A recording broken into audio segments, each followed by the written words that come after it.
Time is more valuable than capital. Time you set aside, not to be eaten, not to be wasted, not to be given away.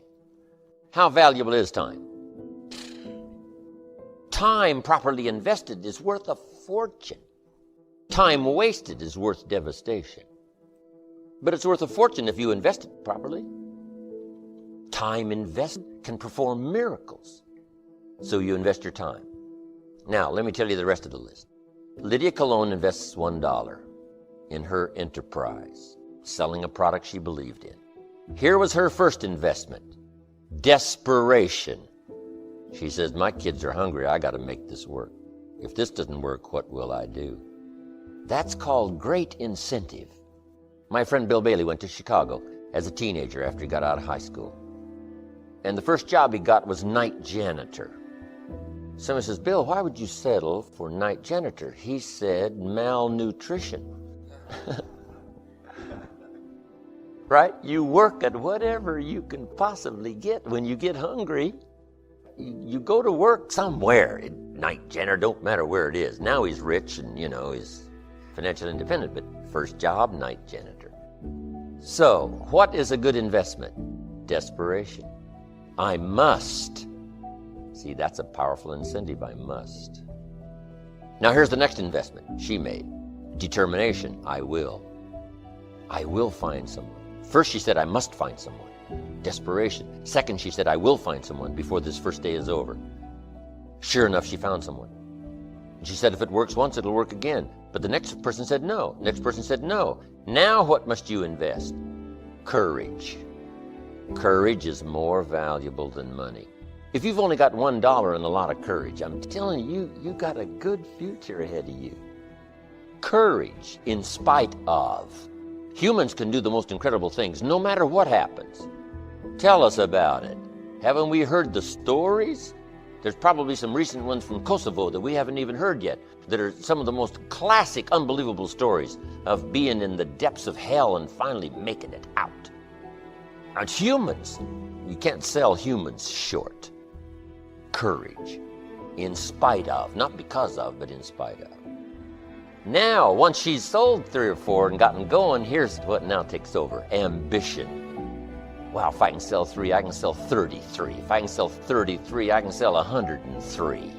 Wow, now she's now dazzled by her own dreams of the future. Try this one on for size, faith. Now she begins to believe, I've got a good product. This is probably a good company. And she then starts to believe in herself. Lydia, single mother, 2 kids, no job. By gosh, I'm gonna pull it off. Her self-esteem starts to soar. These are investments that are unmatched. Money can't touch it. What if you had $1 million and no courage? You'd be poor. You wouldn't be rich. Now here's the next one. It's the reason why she's a millionaire today. Ingenuity. Putting your brains to work. Probably up until now, you've put about 1/10 of your brain power to work. What if you employed the other 9/10? You can't believe what can happen. Humans can come up with the most intriguing things to do. Ingenuity. What's ingenuity worth? A fortune. It's more valuable than money. All you need is $1 and plenty of ingenuity. Figuring out a way to make it work, make it work, make it work. Have a classic story to tell that'll stir the kids' minds for years to come. Next, heart and soul. I mean, what's a substitute for heart and soul? It ain't money. Money can't buy heart and soul. And heart and soul is more valuable than $1 million. $1 million without heart and soul, you have no life. You are ineffective. But heart and soul is like magic. It's what we call the unseen magic that moves people. Moves people to buy, moves people to make decisions, moves people to act, moves people to respond. Heart and soul. Next, personality. You've just got to spruce up and sharpen up your own personality. You've got plenty of personality. Just get it developed to where it's effective every day. It's effective no matter who you talk to, whether it's a child or whether it's a business person, whether it's a rich person, poor person. A unique personality that is at home anywhere. My mentor Bailey taught me, You got to learn to be at home, Mr. Rohn, in a little shack in Kentucky, having a beer and watching the fights with Winfred, my old friend, and be just as comfortable there as you are in a Georgian mansion in Washington, D.C., at the senator's guest. Just as comfortable, move with ease, whether it's with the rich or whether it's with the poor. And it makes no difference to you who's rich or who's poor. A chance to have a unique relationship with whoever. That kind of personality that's comfortable, that kind of personality that's not bent out of shape. Here's the ultimate investment, charisma. Ultimate sophistication, charisma, with a touch of humility. All of that list is more valuable than money. With $1 and the list I just gave you, the world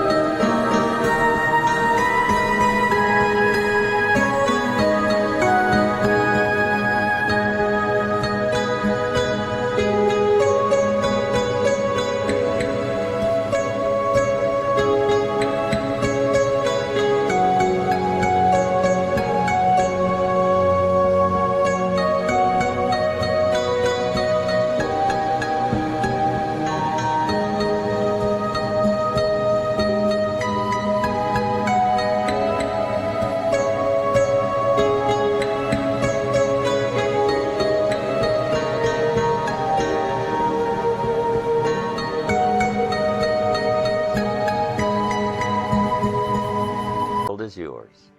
I mean, it belongs to you. Whatever piece of it you desire, whatever development you wish for your life, I've given you the secret. Capital, there is some kind of capital and there is some kind of capital. But here's what you can do with $1 and the rest of this investment of yourself and your person. You can secure your fortune. Key phrase, you lack not the resources. You don't lack the mental resources. You don't lack the financial resources. Here's the key to the $1. Depends on where you invest it. Depends on where you spend it. Buy a Coca-Cola or buy a brochure about a product you believe in and go tell the story. I mean, what are you going to do with this $1? You say, well, it's only $1. No, you don't understand. If you wish, you can turn it, instead of into a Coca-Cola, you could turn it into capital. And $1 turned into capital instead of a Coca-Cola, what's the difference? The difference is a fortune.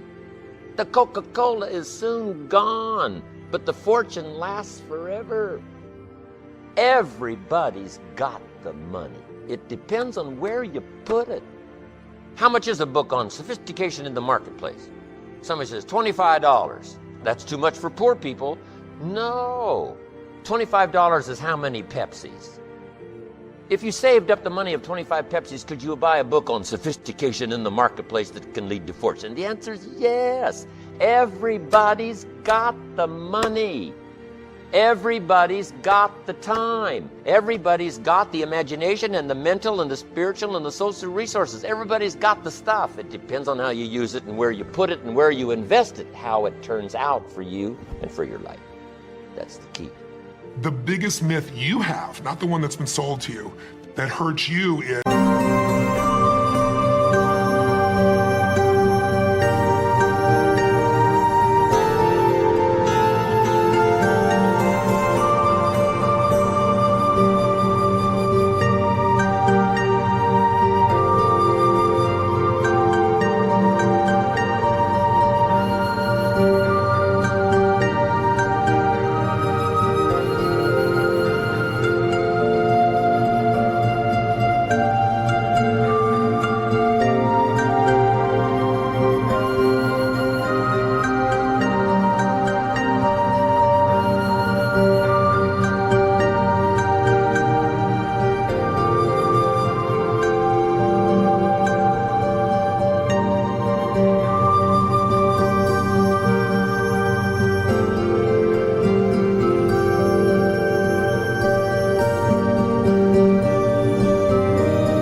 the average person thinks finance is so complex because, frankly, the industry tries to make it sound complex. They use words that you don't know, so you don't know what to do. You know, what does this mean? And so what happens is we just give them our money and say, deal with it.